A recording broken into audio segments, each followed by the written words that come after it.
Hi friends, welcome back to my channel. Today's topic MOB subject Unit 5 long questions explanation. Unit 5 emerging aspects of OB organizational behavior.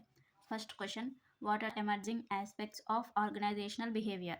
Organisational బిహేవియర్లో కొత్తగా పుట్టుకొచ్చిన changes ఏంటి, new changes ఏం implement చేస్తున్నారు, present జనరేషన్కి old జనరేషన్కి differences ఏంటి అనేది అడుగుతున్నాడు క్వశ్చన్.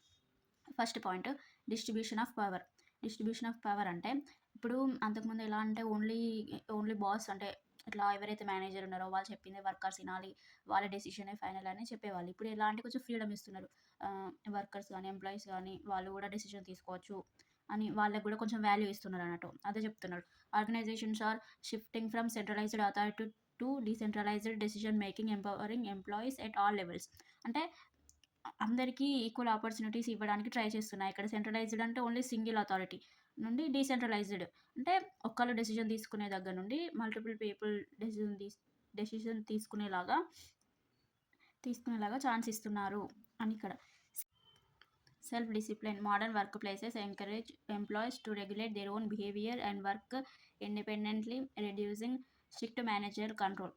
అంటే ఎలా అంటే ఇప్పుడు మోడర్న్ కంపెనీస్ ఏం చేస్తున్నాయంటే వర్కర్స్ మీద బాగా స్ట్రిక్ట్ రూల్స్ పెట్టకుండా వాళ్ళకి ఫ్రీడమ్ ఇచ్చుకుంటూ వాళ్ళని ఓన్గా డెసిషన్స్ తీసుకొని ఓన్ థాట్ ప్రాసెస్తో వర్క్ చేయమని చెప్తున్నాయి అన్నట్టు.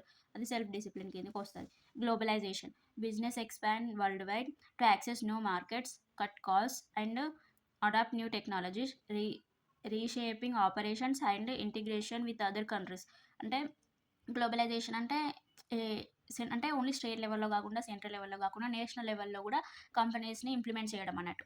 అలా అంటే ఎక్స్పాండ్ చేయడం, న్యూ మార్కెట్స్ని డెవలప్ చేయడం, ఎక్స్పెన్సెస్ అనేటివి తగ్గించడం, అలానే న్యూ టెక్నాలజీని అడాప్ట్ చేసుకోవడం, అలా ఆపరేషన్స్ అంటే కంపెనీ ఆపరేషన్స్లో చేంజెస్ చేయడం, అలాంటివి చేయడం అన్నట్టు.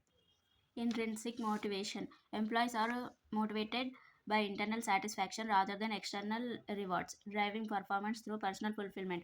అంటే ఓల్డెన్ డేస్లో ఎలా అంటే ఓన్లీ వర్క్ చేస్తే సరిపోతుంది అని వాళ్ళ పర్సనల్ ఎంప్లాయీస్ యొక్క పర్సనల్ ప్రాబ్లమ్స్ని అర్థం చేసుకోకుండా స్ట్రిక్ట్ రూల్స్ పెట్టి వీళ్ళని ఖచ్చితంగా ఇది చేయాలి అది చేయాలి అని అలా ఫోర్స్ చేసేవాళ్ళు. ఇప్పుడు ఎలా అంటే ఓన్లీ కంపెనీకి ఏం బెనిఫిట్ వస్తుందో ఆలోచించకుండా కంపెనీ బెనిఫిట్తో పాటు ఎంప్లాయీస్కి ఏం బెనిఫిట్ దక్కుతుంది అనేది కూడా చూసుకుంటూ వాళ్ళు కంపెనీస్ అనేటివి వర్క్ని అసైన్ చేస్తున్నారు. అంటే ఇటు కంపెనీ బెనిఫిట్ అవ్వాలి, అటు వర్కర్స్ కానీ ఎంప్లాయీస్ కూడా బెనిఫిట్ అవ్వాలి అని ఆలోచిస్తున్నాయి.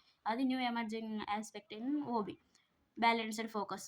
Organizations once cared only about their goals and results. Now they also pay attention to employees' needs and feelings, creating a balance between organizational objectives and employee wellbeing. అంటే only మనకు output వస్తే చాలు అనేలాగా కాకుండా కూడా వాళ్ళ హెల్త్ పైన, వాళ్ళ ఎమోషన్స్ పైన కూడా కొంచెం కాన్సన్ట్రేషన్ పెడుతుంది.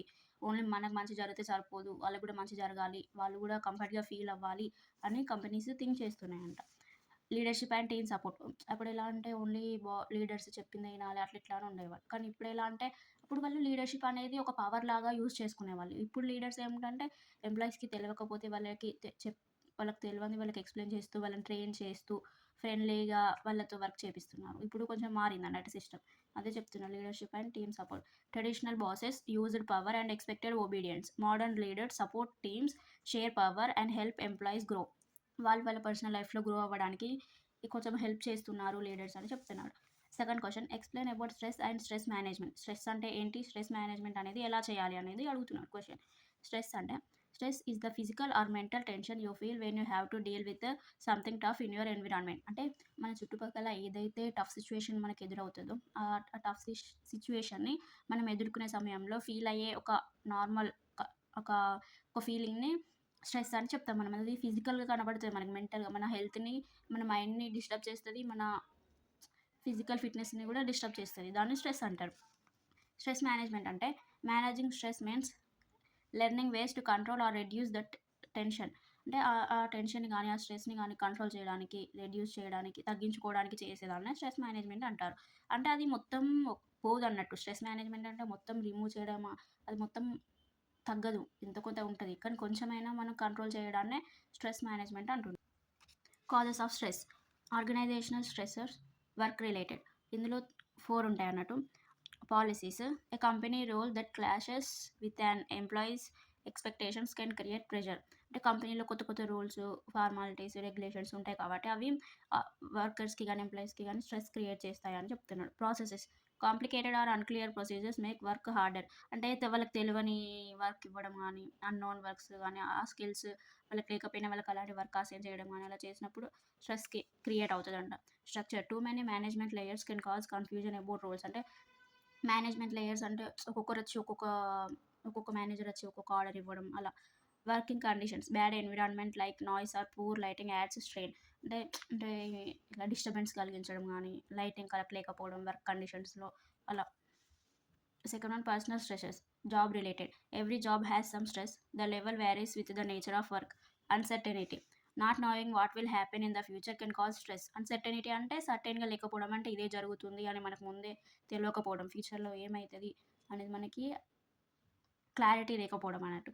లైఫ్ చేంజెస్ స్లో చేంజెస్ అంటే ageing, gradual promotions versus sudden changes, unexpected job loss, sudden relocation అలా.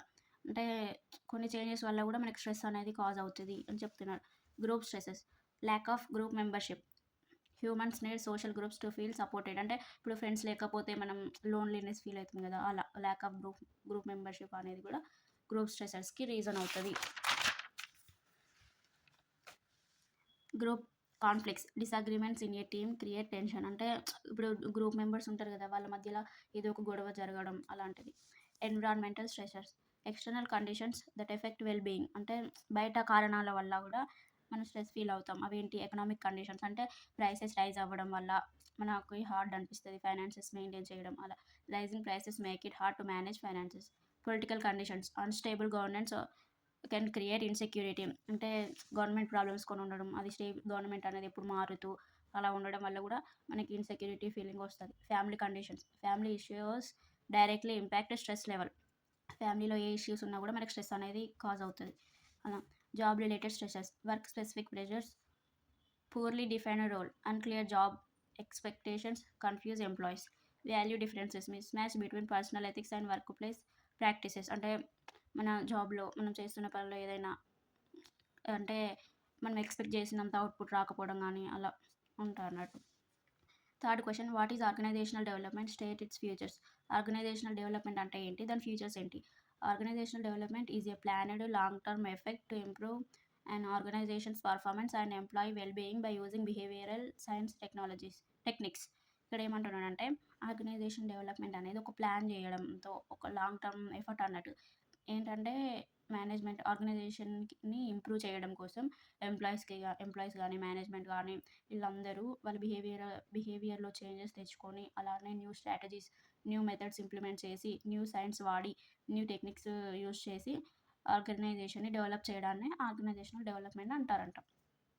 Characteristics of organisational development planned and long term. అది ప్రీ ప్లాన్డ్ ఉంటది. లాంగ్ టర్మ్ ఉంటది. A company decides to redesign its team work processes over 2-3 years setting clear steps and monitoring progress. అంటే ఒక goal పెట్టుకొని team వర్క్‌తో ఒక 2-3 years goal పెట్టుకొని, ఆ గోల్‌కి తగ్గట్టు వర్క్ చేస్తున్నారా లేదా అనేది మానిటరింగ్ ప్రోగ్రెస్. అంటే మనం చేస్తున్న పనిని ఎప్పుడు రీచెక్ చేస్తూ ఉండాలి. అంటే ఆ పర్ఫార్మెన్స్ కరెక్ట్ జరుగుతుందా లేదా? మనం అనుకున్నప్పుడు మనం ఒక గోల్ దీనికి ఇటు సైడ్ ఎళ్ళాలి అని ఒక గోల్ పెట్టుకుంటే, మనం చేస్తున్న పని అటే వెళ్తుందా లేదా అనేది చెక్ చేస్తూ ఉండడం. Problem oriented organisational development identify specific issues that is low morale, poor productivity and applies theories to fix them. అంటే ఎక్కడైనా లోపాలు జరుగుతున్నాయా? ఎక్కడైతే ప్రాబ్లమ్ వస్తుందో దాన్ని ఫిక్స్ చేయడం అన్నట్టు. Systematic and action focused. It looks at the whole organization, people, processes, technology and takes concrete actions to enhance performance. అంటే ఎవరైతే ఇప్పుడు ఇప్పుడు లేబర్ వల్ల తక్కువ వర్క్ జరుగుతుందనుకో దాన్ని ఫిక్స్ చేయడానికి ప్రాసెస్ అంటే మెషినరీ వర్క్ చేయకపోవడం గానీ, టెక్నాలజీ సరిగ్గా యూజ్ చేయకపోతే వాటి మీద కాన్సంట్రేట్ చేసి ఆ సిస్టమ్‌ని ఫాలో అవుతూ మళ్ళీ దాన్ని మంచి వేలో వర్క్ చేపించుకోవడానికి ముందే ఫోకస్డ్‌గా ఉంటారంట. Results driven. The goal is measurable improvement not just theoretical change. అంటే ఓన్లీ థియరిటికల్‌గా చేంజ్ అవ్వాలని చూడరు. అంటే ఏదైతే చేంజ్ అవుతుందో అది మనం మెజర్ చేసేలా ఉంటుందా లేదా? అది రియలిస్టిక్‌గా ఉందా మన చేంజ్ అనేది మన కంపెనీలో అని చెక్ చేస్తారంట. Change agents. Experts help guide the transformation. అంటే ఎక్స్‌పర్ట్స్ అనేవాళ్ళు హెల్ప్ చేస్తారంట. మనం ఎలా ఎలాంటి చేంజెస్ చేస్తే మన కంపెనీ అనేది గ్రో అవుతది అనేది. Learning principles. Organisational development relies on reeducation and applying fundamental principles to bring change. అంటే కొన్ని ప్రిన్సిపల్స్ ఉంటాయంట, అవి తెలుసుకొని ఇంప్లిమెంట్ చేయడం వల్ల మన ఆర్గనైజేషన్ అనేది డెవలప్ అవుతుంది అని చెప్తున్నారు. Fourth important question, what is the process of communication, describe barriers to effective communication. అసలు కమ్యూనికేషన్ అంటే ఏంటి, కమ్యూనికేషన్కి బ్యారియర్స్ ఏమున్నాయి అనేది అడుగుతున్నాడు question. Communication is basically the process of sharing information are ideas between people. అంటే కమ్యూనికేషన్ అంటే ఏంటి, ఇన్ఫర్మేషన్ని ఒకరి నుండి ఇన్ఫర్మేషన్ కానీ ఐడియాస్ కానీ ఒక పర్సన్ నుండి ఇంకో పర్సన్కి షేర్ చేయడాన్ని కమ్యూనికేషన్ అంటున్నాడు. తర్వాత elements of the communication process, అసలు కమ్యూనికేషన్ ప్రాసెస్లో ఏమేమి ఎలిమెంట్స్ ఉంటాయి అనేది తెలుసుకుందాం. దీని తర్వాత బ్యారియర్స్ చూద్దాం. First one sender. ఈ డయాగ్రామ్ వేయండి, ఆన్సర్ అనేది ఎఫెక్టివ్గా ఉంటుంది, మార్క్స్ ఎక్కువ పడతాయి. ఈ డయాగ్రామ్ నోట్ చేసుకోండి. అసలు నేను ఇచ్చే నోట్స్ అంతా నోట్ చేసుకొని చదువుకోండి, మీకు ఈజీ అవుతుంది ఎగ్జామ్కి. మీరు బుక్స్ కొనని అవసరం లేదు. Without buying books you can score a grade in this subject. Trust me guys, please subscribe to my channels, please support me, I will upload best content. First one sender, encoding, next message, channel, decoding. ఇక్కడ place లేదు, ఇక్కడ place లేకపోతే నేను ఇక్కడ రాసాను చూసుకోండి. Receiver, ఇక్కడ దీని నెక్స్ట్కి ఇది వస్తుంది. ఇక్కడ నాయిస్, ఫీడ్బ్యాక్, ఈ యారోస్ ఇలా ఇవ్వండి, నేను ఎలా ఇచ్చానో అలా ఇవ్వండి. ఓకే, దీన్ని కమ్యూనికేషన్ ప్రాసెస్ అంటారు. అసలు ఇవేంటో చూద్దాం. Sender, the person who has an idea or information to share. అంటే ఎవరి దగ్గర అయితే ఒక ఐడియా కానీ ఇన్ఫర్మేషన్ కానీ ఇతరులతో షేర్ చేసుకోవడానికి ఉంటుందో వాళ్ళని సెండర్ అంటారు. Encoding, the sender translates the idea into words, symbols or gestures the message. Encoding అంటే ఇక్కడ ఇప్పుడు నేను సెండర్ అనుకుందాం, నా దగ్గర ఒక ఐడియా ఉంది, ఒక ఇన్ఫర్మేషన్ ఉంది, దాన్ని నేను ఇప్పుడు నా ఫ్రెండ్కి షేర్ చేయాలనుకుంటున్నాను. ఆ షేర్ చేయాలంటే నేను టైప్ చేస్తాను కదా, అంటే వర్డ్స్ ద్వారా కానీ ఇప్పుడు లెటర్స్ యూజ్ చేస్తా. అట్లనే ఇప్పుడు నేను స్మైల్ చేస్తున్నాను తనకు తెలవాలంటే ఏం చేస్తా, స్మైల్ ఎమోజీ యూజ్ చేస్తా, అది సింబల్ కిందకి వస్తుంది. గెస్టర్స్ అంటే ఏమైనా స్టిక్కర్స్ కానీ అలాంటిది ఏమైనా పంపించాలనుకున్నప్పుడు దాన్ని ఎన్కోడింగ్ అంటారు. అంటే మనం వర్డ్స్లో రాసేదాన్ని కానీ సింబల్స్ యూజ్ చేసేదాన్ని కానీ గెస్టర్స్ యూజ్ చేసేదాన్ని, ఏదైతే మెసేజ్ ఆ మెసేజ్లో మనం ఏం రాస్తున్నామో దాన్ని ఎన్కోడింగ్ అంటారు. అలానే ఛానల్, ఇప్పుడు నేను మన ఫ్రెండ్కి షేర్ చేస్తున్నది ఎలా, మెయిల్ చేస్తున్నానా, ఫోన్ చేసి చెప్తున్నానా, ఫేస్ టు ఫేస్ మాట్లాడుతున్నానా, అది ఛానల్ అవుతుంది. The medium use to send the message, దేని ద్వారా నేను సెండ్ చేయాలనుకుంటున్నాను అనేది ఛానల్ అవుతుంది. Transmission, the actual sending of the message through the chosen channel. అంటే ఏ ఛానల్తో నేను మెసేజ్ అనేది సెండ్ చేయాలనుకుంటున్నాను దాన్ని ట్రాన్స్మిషన్, అంటే నెట్ కానీ డేటా నెట్వర్క్ అలా వస్తుంది. రిసీవర్ అంటే ఇప్పుడు నా ఫ్రెండ్ అని చెప్పాను కదా, తను రిసీవర్ అవుతుంది, నేను సెండర్ అవుతా. The person who gets the message, నేను పెట్టే మెసేజ్ ఎవరికైతే వెళ్తుందో వాళ్ళు రిసీవర్ అవుతారు.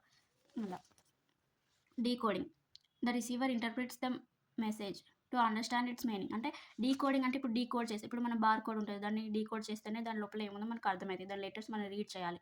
అలా డీకోడింగ్ అంటే నేను ఏదైతే మెసేజ్ నా ఫ్రెండ్కి పంపిస్తానో తను దాన్ని ఓపెన్ చేసి దాన్ని ఇంటర్ప్రిట్ చేసి చదివి అర్థం చేసుకుంటేనే నేను పెట్టిన మెసేజ్ ఏంటి అనేది తనకు తెలుస్తుంది కదా, అది డీకోడింగ్ అవుతుంది. Feedback, the receivers response that tells the sender if the message was understood correctly. ఇప్పుడు నేను తనకి పెట్టా, తను ఓపెన్ చేసి చదివిన తర్వాత నాకు ఫీడ్బ్యాక్ ఇస్తే కానీ నాకు ఇప్పుడు మన భాషలో చెప్పాలంటే రిప్లై, మనం చాటింగ్ చేసినప్పుడు వాళ్ళు చూసి మళ్ళీ రిటర్న్ రిప్లై ఇస్తారు కదా, దాన్ని ఫీడ్బ్యాక్ అంటారు. బ్యారియర్స్ టు ఎఫెక్టివ్ కమ్యూనికేషన్కి బ్యారియర్స్ ఏమున్నాయో చూద్దాం. ఫాల్టీ ట్రాన్స్లేషన్స్, అంటే using wrong words or receiver doesn't understand. మనం పంపించే మెసేజ్ ఇప్పుడు నేను క్లియర్గా పెట్టాను అనుకోండి, మెసేజ్ తనకు అర్థమవుతుంది. అదే నేను క్లియర్గా పెట్టకుండా రాంగ్ వర్డ్స్ యూజ్ చేయడం కానీ అలా తనకు అర్థమయ్యే లాంగ్వేజ్లో పెట్టకపోతే తను ఎలా అర్థం చేసుకుంటుంది, అది ఫాల్టీ ట్రాన్స్లేషన్స్ అని అంటారంట. Badly expressed message, incomplete or unclear wording, అంటే నేను పెట్టే దాంట్లో కంప్లీట్నెస్ లేదన్నట్టు. ఇప్పుడు నేను ఆర్ యూ కమింగ్ టుమారో అని పెట్టాలి అని అనుకున్నప్పుడు నేను ఏం పెట్టా అంటే ఆర్ యూ కమింగ్ అని పెడితే, ఆర్ యూ కమింగ్ అంటే తను ఏమనుకోవాలి, నువ్వు వస్తున్నావా అని పెట్టినా కానీ నువ్వు ఏ రోజు వస్తున్నావు, ఎప్పుడు వస్తున్నావు, దానికి ప్రాపర్ టైమింగ్ కానీ సిచ్యువేషన్ కానీ ప్లేస్ కానీ అది ఏమన్నా ఉందా, అది ఇన్కంప్లీట్ అవుతుంది. అప్పుడు రిసీవర్ ఎలా అర్థం చేసుకుంటే ఇప్పుడు నా ఫ్రెండ్కి ఎలా అర్థం అవుతుంది, అది బ్యాడ్లీ ఎక్స్ప్రెస్డ్ మెసేజ్ కిందకి వస్తుంది. Unclarified assumptions, assuming the receiver knows something that they don't. అంటే ఇప్పుడు నేను ఏమనుకుంటా అంటే తనకు తెలుసు కదా, నేను సగం పెట్టినా కూడా తనకు అర్థమైతేలే అని నేను తనకి తెలుసు అని నేను ముందే ఎక్స్పెక్ట్ చేసి తనకు అర్థమయ్యేలా చెప్పకుండా నార్మల్గా చెప్పేస్తా. అప్పుడు తనకి ఏం అర్థమవుతుంది, ఇప్పుడు నాకు ఒక విషయం గురించి తెలుసు, నా ఫ్రెండ్కి తెలియదు, అసలు ఆ విషయం గురించి మొత్తానికే తెలియదు. కానీ నేను ఏమనుకున్నా అంటే తనకు కొంచెం తెలిసి ఉంటుంది, పర్లేదు నేను అంత డెప్త్గా చెప్పకపోయినా ఏం కాదు, తనకు అర్థమవుతుంది అనేసి నేను షార్ట్కట్లో చెప్పేసాను అనుకోండి, తనకు అర్థమవుతుందా, అది ఇక్కడ అన్క్లారిఫైడ్ అజంప్షన్స్ అన్నట్టు. Inattention, the receiver is distracted and missus the message. అంటే ఇప్పుడు నేను నా ఫ్రెండ్కి పంపించిన మెసేజ్ తను చూసే టైంలో తన కాన్సన్ట్రేషన్ ఈ మెసేజ్ మీద కాకుండా వేరే డిస్ట్రాక్షన్స్ మీద ఉంటాయి. అంటే ఫోన్ మాట్లాడుతున్నావు, లేకపోతే పక్కన వాళ్ళతో మాట్లాడుతున్నావు, అలా ఏదో ఒక వర్క్ చేసుకుంటున్నావు, ఈ మెసేజ్ చూస్తే తనకు అర్థమవుతుందా, అర్థమవ్వదు. ఎందుకంటే ఇన్‌అటెన్షన్ అంటే తను చేసే పని మీద తన అటెన్షన్ లేనప్పుడు ఆ మెసేజ్ తనకెలా కన్వే అవుతది? అవ్వదు కదా! అది. Loss by transmission and poor retention.